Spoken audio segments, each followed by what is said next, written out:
हरे कृष्णा। आप सभी का हमारे चैनल जैमा कंजक में हार्दिक स्वागत है। आप सभी का दिन शुभ और मंगलमय हो और भगवान श्री कृष्ण जी आपकी सभी मनोकामनाओं को पूर्ण करें। आज आप सुनिए माघ मास महात्म्य का अध्याय 3। अगर आपने माघ मास महात्म्य के अध्याय 1 और 2 नहीं सुने हैं तो आप उन्हें हमारे चैनल की प्ले लिस्ट में जाकर सुन सकते हैं। और इसके अलावा हमारे चैनल पर भागवत पुराण की कथाएं भी सुनाई जा रही हैं, तो आप इन कथाओं को भी अपना प्रेम अवश्य दीजिएगा। अब सुनिए आज की कथा। जब राजा दिलीप ने पूछा, महाराज ये पर्वत कितना ऊंचा और कितना लंबा चौड़ा है? अब वशिष्ठ जी कहने लगे कि 36 योजन ऊंचा, ऊपर चोटी में 10 योजन चौड़ा और नीचे 16 योजन चौड़ा है, जो हरि, चंदन, आम, मदार, देवदार और अर्जुन के वृक्षों से सुशोभित है। दुर्भिक्ष से दुखी होकर इस पर्वत को फल और फूलों से परिपूर्ण देखकर भृगु वहीं रहने लगे और यहाँ पर कंदराओं, वनों और उपवनों में बहुत दिनों तक तप करते रहे। इस प्रकार जब भृगु ऋषि वहां पर अपने आश्रम पर रह रहे थे तो एक विद्याधर अपनी पत्नी सहित उतरा। वे अत्यंत दुखी थे। उन्होंने भृगु ऋषि को प्रणाम किया और ऋषि ने बड़े मीठे स्वर में उनसे कहा कि हे विद्याधर, तुम बड़े दुखी दिखाई देते हो, इसका क्या कारण है? तब विद्याधर कहने लगा कि महाराज, पुण्य के फल को पाकर, स्वर्ग पाकर तथा देवतुल्य शरीर पाकर भी मेरा मुख व्याघ्र जैसा है। मेरे दुख और अशांति का यही एक कारण है। ना जाने किस पाप का फल है। मेरे चित्त की व्याकुलता का दूसरा कारण भी सुनिए। मेरी पत्नी अति रूपवती, मीठा वचन बोलने वाली, नाचने और गाने की कला में अति प्रवीण, शुद्ध चित्त वाली, सातों सुरों वाली, वीणा बजाने वाली, जिसने अपने कंठ से गाकर नारद जी को प्रसन्न किया, नाना स्वरों के नाद से वीणा बजाकर कुबेर को प्रसन्न किया, अनेक प्रकार के नाच ताल से शिवजी महाराज भी अति प्रसन्न और रोमांचित हुए। शील, उदारता, रूप तथा यौवन में स्वर्ग की कोई अप्सरा भी इस जैसी नहीं है। कहाँ ऐसी चंद्रमुखी स्त्री और कहाँ मैं व्याघ्र मुख वाला।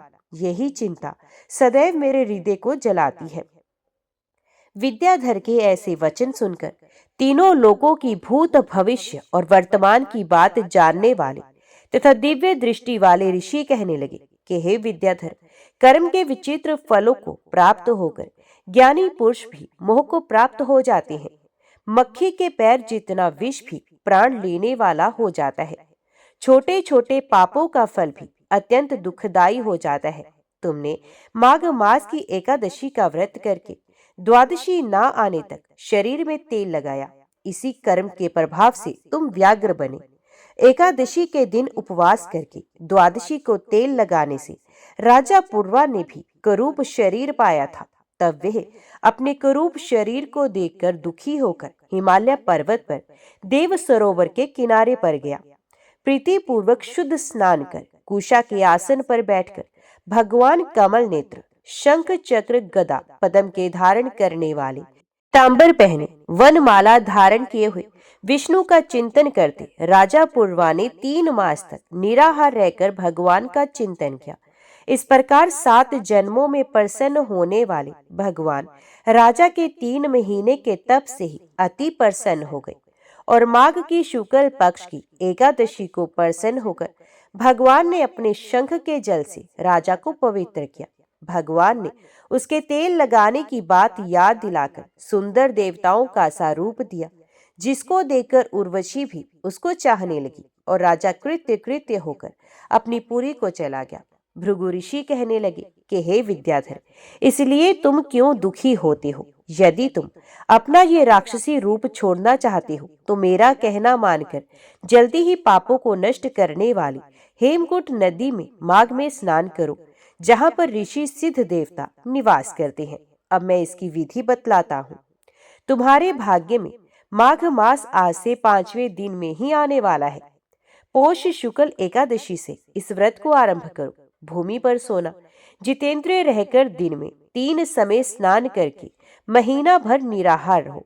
सब भोगों को त्याग कर तीनों समय भगवान विष्णु का पूजन करो। जब तुम द्वादशी को शिवजी स्तोत्र और मंत्रों से पूजन करोगे तो तुम्हारा मुख देखकर सभी चकित हो जाएंगे और तुम अपनी पत्नी के साथ सुखपूर्वक क्रीड़ा करोगे। माघ मास के प्रभाव को जानकर सदा माघ में स्नान करो। पाप दरिद्रता से बचने के लिए मनुष्य को सदा यत्न से माघ मास का स्नान करना चाहिए। स्नान करने वाला इस लोक तथा परलोक में सदा सुख पाता है। वशिष्ठ जी कहते हैं कि हे दिलीप, भृगु जी के ये वचन सुनकर वे विद्याधर अपनी स्त्री सहित उसी स्थान पर पर्वत के झरने में माघ का स्नान करता रहा और उसके प्रभाव से उसका मुख देव सदृश हो गया और वह मणिग्रीव पर्वत पर आनंद से रहने लगे। भृगु जी भी नियम की समाप्ति पर शिष्यों सहित ईवा नदी के तट पर आ गए। आज का अध्याय यहीं समाप्त होता है। अभी आप श्रवण कीजिए श्रीमद् भागवत गीता के 3 अध्याय का महात्म्य। श्री भगवान कहते हैं, हे प्रिय, अब 3 अध्याय का महात्म्य सुनिए। प्रिय, जन स्थान में एक जड़ नामक ब्राह्मण था जो कौशिक वंश में उत्पन्न हुआ था। उसने अपना जातीय धर्म छोड़कर बनिए की वृत्ति में मन लगाया। उसे पराई स्त्रियों के साथ व्यभिचार करने का व्यसन पड़ गया था। वे सदा जुआ खेलता, शराब पीता और शिकार खेलकर जीवों की हिंसा किया करता था। इसी प्रकार उसका समय बीतता था। धन नष्ट हो जाने पर वे व्यापार के लिए बहुत दूर उत्तर दिशा में चला गया। वहां से धन कमाकर घर की ओर लौटा। बहुत दूर का रास्ता उसने तय कर लिया था। एक दिन सूर्यास्त हो जाने पर जब 10 दिशाओं में अंधकार फैल गया, तब एक वृक्ष के नीचे उसे लुटेरों ने धर दबाया और शीघ्र ही उसके प्राण ले लिए। उसके धर्म का लोप हो गया था, इसलिए वे बड़ा भयानक प्रेत हुआ। उसका पुत्र बड़ा धर्मात्मा और वेदों का विद्वान था। उसने अब तक पिता के लौट आने की राह देखी। जब वे नहीं आए तब उनका पता लगाने के लिए वे स्वयं भी घर छोड़कर चला गया। वे प्रतिदिन खोज करता, मगर राहगीरों से पूछने पर भी उसे उनका कुछ समाचार नहीं मिलता था। तदंतर एक दिन एक मनुष्य से उसकी भेंट हुई जो उसके पिता का सहायक था। उससे सारा हाल जानकर उसने पिता की मृत्यु पर बहुत शोक किया। वे बड़ा बुद्धिमान था। बहुत कुछ सोच विचार कर पिता का पारलौकिक कर्म करने की इच्छा से आवश्यक सामग्री साथ ले उसने काशी जाने का विचार किया। मार्ग में 7-8 मुकाम डालकर वे 9वें दिन उसी वृक्ष के नीचे पहुंचा जहां उसके पिता मारे गए थे। उस स्थान पर उसने संध्या उपासना की और गीता के 3 अध्याय का पाठ किया। इसी समय आकाश में बड़ी भयानक आवाज हुई। उसने अपने पिता को भयंकर आकार में देखा। फिर तुरंत ही अपने सामने आकाश में उसे एक सुंदर विमान दिखाई दिया जो महान तेज से व्याप्त था। उसमें अनेकों शुद्र घंटिकाएं लगी थी। उसके तेज से समस्त दिशाएं आलोकित हो रही थी। ये दृश्य देखकर उसके चित्त की व्यग्रता दूर हो गई। उसने विमान पर अपने पिता को दिव्य रूप धारण किए विराजमान देखा। उनके शरीर पर पीतांबर शोभा पा रहा था और मुनिजन उनकी स्तुति कर रहे थे। उन्हें देखते ही पुत्र ने प्रणाम किया। तब पिता ने भी उसे आशीर्वाद दिया। तत्पश्चात उसने पिता से ये सारा वृत्तांत पूछा। उसके उत्तर में पिता ने सब बातें बताकर इस प्रकार कहना आरंभ किया, बेटा, देववश मेरे निकट गीता के 3 अध्याय का पाठ करके तुमने इस शरीर के द्वारा किए हुए दुस्सह्य कर्म बंधन से मुझे छुड़ा दिया। अतः अब घर लौट जाओ, क्योंकि जिसके लिए तुम काशी जा रहे थे वे प्रयोजन इस समय 3 अध्याय के पाठ से ही सिद्ध हो गया है। पिता के यों कहने पर पुत्र ने पूछा, तात, मेरे हित का उपदेश दीजिए तथा और कोई कार्य जो मेरे लिए करने योग्य हो बताइए। तब पिता ने उससे कहा, अनघ, तुम्हें यही कार्य फिर करना है। मैंने जो क्रम किया है वही मेरे भाई ने भी किया था। इससे वे घोर नरक में पड़े हैं। उनका भी तुम्हें उद्धार करना चाहिए तथा मेरे कुल के और भी जितने लोग नरक में पड़े हैं उन सबका भी तुम्हारे द्वारा उद्धार हो जाना चाहिए। यही मेरा मनोरथ है। बेटा, जिस साधन के द्वारा तुमने मुझे संकट से छुड़ाया है उसी का अनुष्ठान औरों के लिए भी करना उचित है। उसका अनुष्ठान करके उससे होने वाला पुण्य उन नारकी जीवों को संकल्प करके दे दो। इससे वे समस्त पूर्वज मेरी ही तरह यात्रा से मुक्त हो स्वल्प काल में ही श्री विष्णु के परम पद को प्राप्त हो जाएंगे। पिता का ये संदेश सुनकर पुत्र ने कहा, तात, यदि ऐसी बात है और आपकी भी ऐसी ही रुचि है तो मैं समस्त नारकी जीवों का नरक से उद्धार कर दूंगा।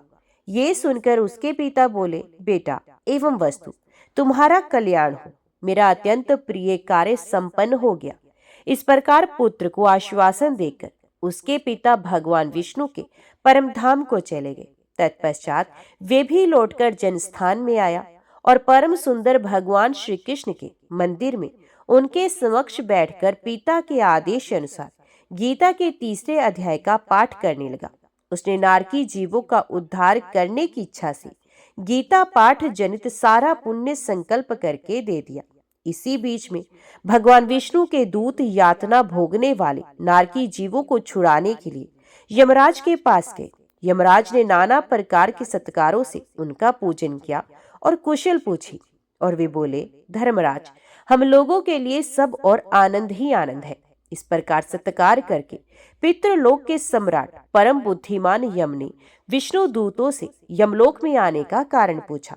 तब विष्णु दूतों ने कहा, यमराज, शेष शैया पर शयन करने वाले भगवान विष्णु ने हम लोगों को आपके पास कुछ संदेश देने के लिए भेजा है। भगवान हम लोगों के मुख से आपके कुशल पूछते हैं और ये आज्ञा देते हैं कि आप नरक में पड़े हुए समस्त प्राणियों को छोड़ दें। अमित तेजस्वी भगवान विष्णु का ये आदेश सुनकर यम ने मस्तक झुकाकर उसे स्वीकार किया और मन ही मन कुछ सोचा। तत्पश्चात मदोमत नारकी जीवों को नरक से मुक्त देकर उनके साथ ही वे भगवान विष्णु के वास स्थान को चले गए। यमराज श्रेष्ठ विमान के द्वारा जहां क्षीर सागर है वहां जा पहुंचे। उसके भीतर कोटि कोटि सूर्यों के समान कांतिमान, नील कमल दल के समान श्याम सुंदर लोकनाथ जगत गुरु श्रीहरि का उन्होंने दर्शन किया। भगवान का तेज उनकी शैया बने हुए शेषनाग के फनों की मणियों के प्रकाश से दोगुना हो रहा था। वे आनंद युक्त दिखाई दे रहे थे। उनका हृदय प्रसन्नता से परिपूर्ण था। भगवती लक्ष्मी अपनी सरल चितवन से प्रेम पूर्वक उन्हें बारंबार निहार रही थी।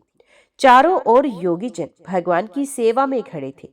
उन योगियों की आंखों के तारे ध्यानस्थ होने के कारण निश्चल प्रतीत होते थे। देवराज इंद्र अपने विरोधियों को परास्त करने के उद्देश्य से भगवान की स्तुति कर रहे थे। ब्रह्मा जी के मुख से निकले हुए वेदांत वाक्य मूर्तिमान होकर भगवान के गुणों का गान कर रहे थे। भगवान पूर्णत संतुष्ट होने के साथ ही समस्त योनियों की ओर से उदासीन प्रतीत होते थे। जीवों में से जिन्होंने योग साधन के द्वारा अधिक पुण्य संचय किया था, उन सबको एक ही साथ वे कृपा दृष्टि से निहार रहे थे। भगवान अपने स्वरूपभूत अखिल चराचर जगत को आनंदपूर्ण दृष्टि से आमोदित कर रहे थे।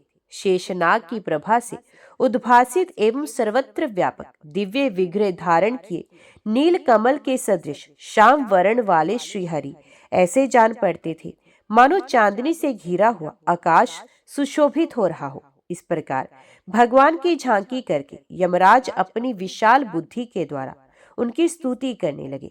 यमराज बोले, संपूर्ण जगत का निर्माण करने वाले परमेश्वर, आपका अंतकरण अत्यंत निर्मल है। आपके मुख से ही वेदों का प्रादुर्भाव हुआ है। आप ही विश्व स्वरूप और इसके विधायक ब्रह्मा है। आपको नमस्कार है। अपने बल और वेग के कारण जो अत्यंत दुर्धर्ष प्रतीत होते हैं, ऐसे दानवेंद्रों का अभिमान चूर्ण करने वाले भगवान विष्णु को नमस्कार है।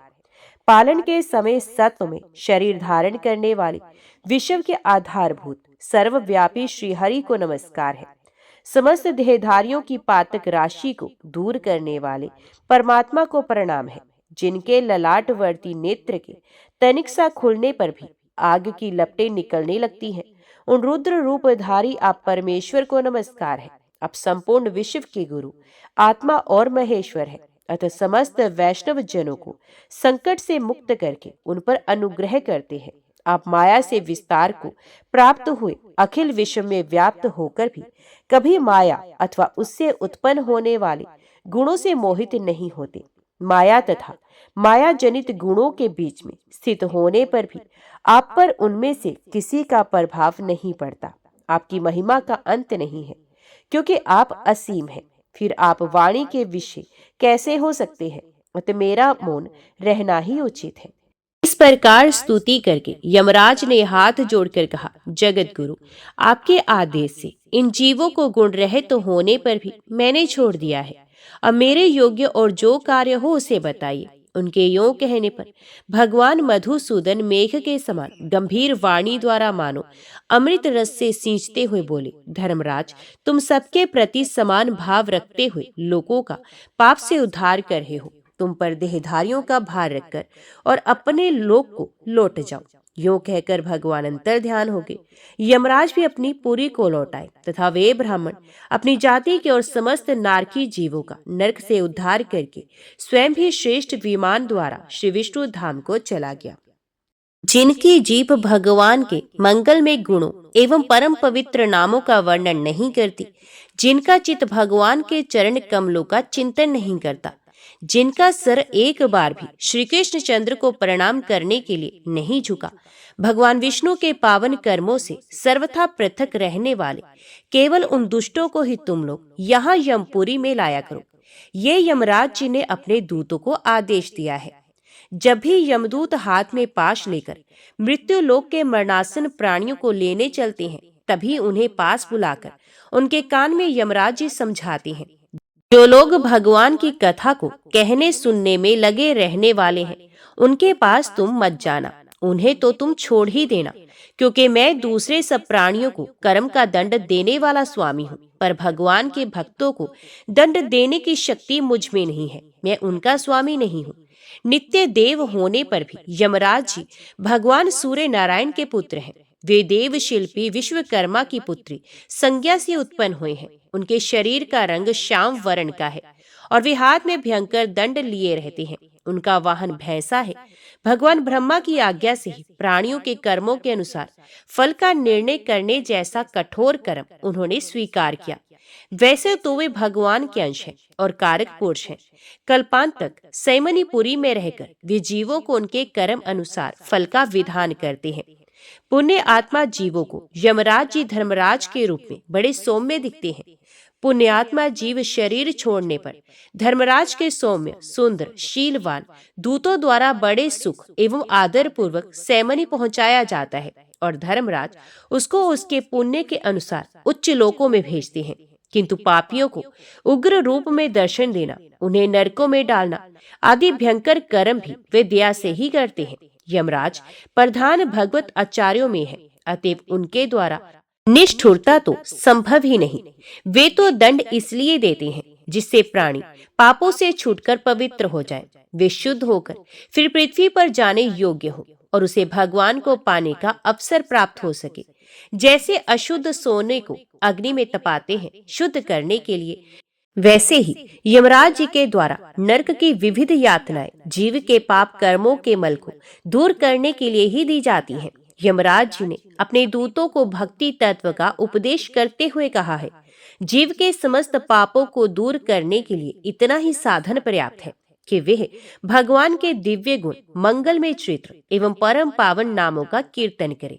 जो बुद्धिमान पुरुष हैं, वे ऐसा सोचकर अनंत स्वरूप भगवान में ही संपूर्ण भावनाओं के साथ चित्त को लगाते हैं। ऐसे महापुरुष मेरे द्वारा दंड पाने योग्य नहीं है। उन्होंने यदि पहले कुछ पाप किया भी हो तो भगवत गुण के अनुवाद उसका नाश कर देता है। जो समदर्शी भगवत चरणागत साधुजन है, उनके पवित्र चरित्र तो देवता तथा सिद्ध गण भी गाया करते हैं।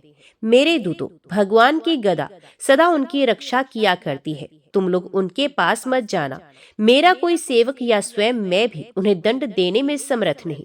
निष्किंचन वित्राग परमहंस जनरसज्ञ होकर भगवान के चरण कमलों के जिस मकरंद में निरंतर लगे रहते हैं, भगवान मुकुंद के उस पादार विंद मकरंद से विमुख होकर तृष्णा के द्वारा नरक के द्वार रूप घरों में जो बंधे हैं, उन काम क्रोध परायण स्त्री पुत्रादि संसार सक्त असत्य पुरुषों को ही तुम लोग यहाँ यमपुरी में लाया करो।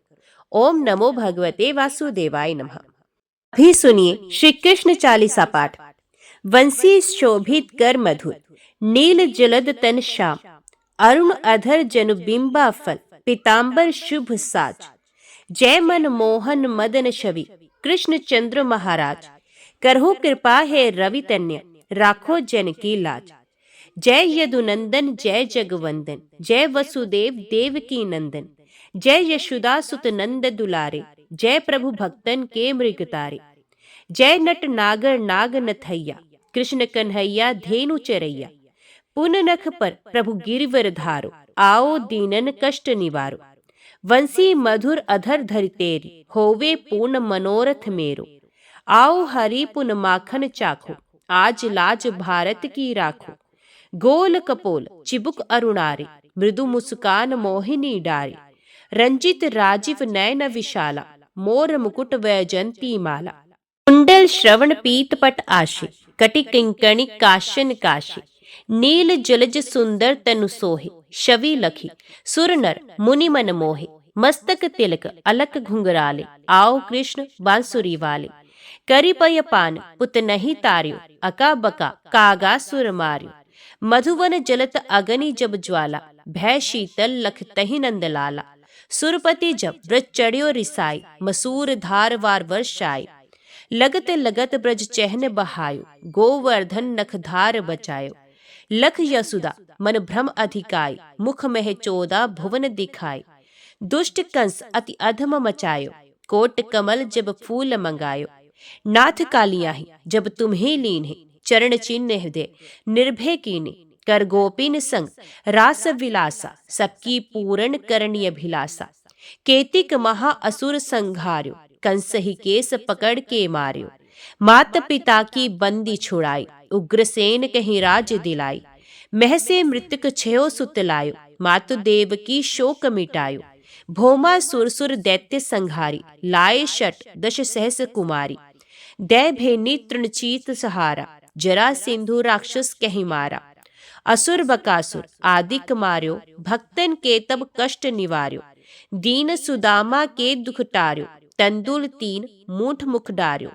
प्रेम के साग विदुर घर मांगे, दुर्योधन के मेवा त्यागे। लखी प्रेम की महिमा भारी, ऐसे श्याम दीन हितकारी। भारत के पार्थ रथ हांके, लिए चक्र कर नहीं बल ताके। निज गीता के ज्ञान सुनाए, भक्तन हृदय सुधा बरसाए। मीरा थी ऐसी मत वाली, विष पी गई बजा कर ताली। राणा भेजा सांप पिटारी, शालीग्राम बने बनवारी। निज माया तुम विधि दिखायो, उड़ते संशय सकल मिटायो। तब शत निंदा करी तत्काला, जीवन मुक्त भयो शिशुपाला। जब ही द्रौपदी टेर लगाई, दीनानाथ लाज अब जाय। तुरंत ही वसन बने नंदलाला, बड़े चीर भय अरिमुह काला। असनाथ के नाथ कन्हैया, डूबत भवर बचावत नैया। सुंदर दास आस उर्धारी, दया दृष्टि कीजे बनवारी। नाथ सकल मम कुमति निवार, शम्हु बेग अपराध हमारो। खोलो पट अब दर्शन दीजो, बोलो कृष्ण कन्हैया की जय। यही 40सा कृष्ण का पाठ करे उरिधारी, अष्ट सिद्धि नवनिधि फल लहे पदारचार। तो सब प्रेम से बोलो लक्ष्मी नारायण भगवान की जय, राधा कृष्ण भगवान की जय।